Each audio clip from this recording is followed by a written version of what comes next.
G'day viewer, Big Kev here. If you arrived at the scene of a motorcycle accident, what would you do?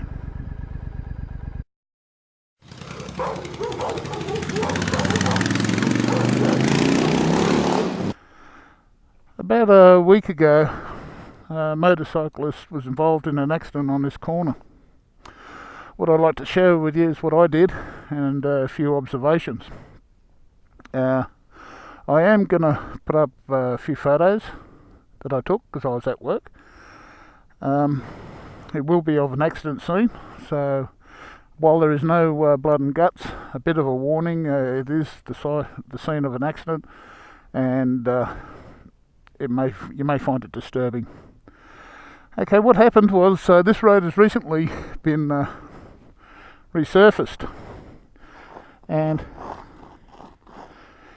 you can see the loose stones here been brought out by the cars right onto a good line around the corner. The motorcyclist come around the corner, hit that gravel and high-sided it. For those who don't know, high-siding is where the bloke digs in, starts to slide, digs in, flips over. It threw him straight over. So, unluckily, into the path of a 30-ton mobile crane. Now, where he was very lucky was he hit the tyre of this crane. I'll put a picture up of the crane that was stowed away after the accident. He hit the tyre of this crane, and those tyres are about 4.5, 5 foot high, so they're quite large and about 1.5 foot wide. Bounced off the tyre back onto the middle of the road. About 10 minutes later, I'm in the work vehicle. I come across the accident. First thing I did, and I highly recommend that if it ever occurs to you, which God forbid I hope it doesn't, you do the same. I quickly checked him, and I saw no life-threatening injuries.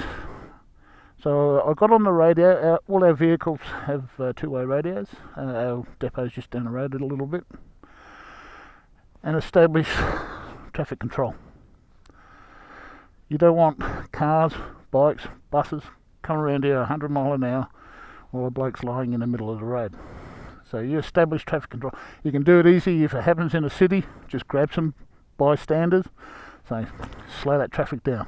Make the area safe for yourself. The other observation when I got to the fella was his mates, because he was riding with two fellas, they took his helmet off. It's the worst thing you can do. Any injury to a motorcyclist, unless they do it themselves, don't take the helmet off, unless it's life-threatening, of course. If they're not breathing, whatever, then you would. But with the helmet, leave it on. The good thing the mates did for him was to leave him where he laid, and that was a great thing, because if you have injuries and you don't know them all, you move them could endanger them a bit more. So anyway, when I got to the fella, he was sitting up on one hand, and his mates have already put his bike up, and he was complaining of soreness in his rib on around the back part there. Other than that, he was pretty good. So I put a thermal blanket on him from the first aid kit, because the temperature was 16 degrees. Accident victims will suffer shock, like he did. The shock he suffered, like he knew it himself. He said, I'm suffering a little bit of shock. So he was quite coherent and everything else. So kept him warm. There was no other injuries that I could see. Arms, legs, fingers, the whole lot. And because he was propped up, we got his mates to take turns and sitting behind him until the ambulance arrived. And that relaxed, because he had to sit there for an hour and a half, because we're such an isolated place here. It was an hour and a half from Tumut before the ambulance turned up. His bike was able to be ridden away. We kept it at the depot. His mates rode it over to the depot. I'll show you some damage to his bike, and what saved it was those, I don't know what you call them, those lugs outside the fairing. It really saved his bike. It took a brunt of it. The other thing was his clothing. He took that. He never had a scratch on him from the road, from gravel rash or anything like that. His clothing done a wonderful job. It just, all the padding, I'll show you the photos I took of his clothing. All the padding took all the scratch, all the brunt of the impact. So, as the saying goes, if you've got the gear, wear it. The ambulance turned up. They were quite happy with the way he was sitting. They weren't too happy with the helmet being taken off, that was for sure. And because it was a 3-hour ride back to a major hospital, they called the air ambulance. And the air ambulance took him back to Canberra, which was only about half an hour by air ambulance. It would have taken 3 hours to Wagga Wagga or Canberra Hospital. There he goes. So the things that I learnt here: establish traffic control that'll keep the area safe for the main person, yourself, as well as his mates and anyone else that was involved in the accident, because they're walking around a bit dazed too, because you know something's happened there.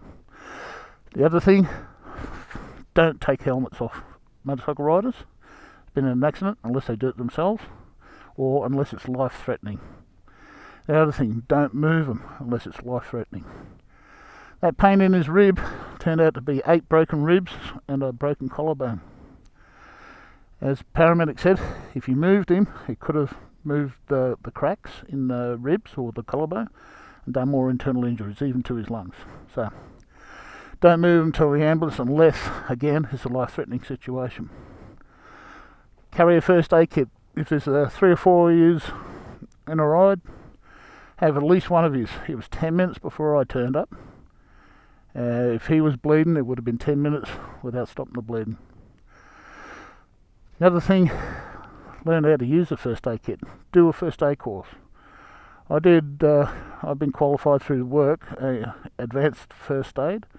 I've had this for 13 years, and I've never had to use it until the other day when this happened.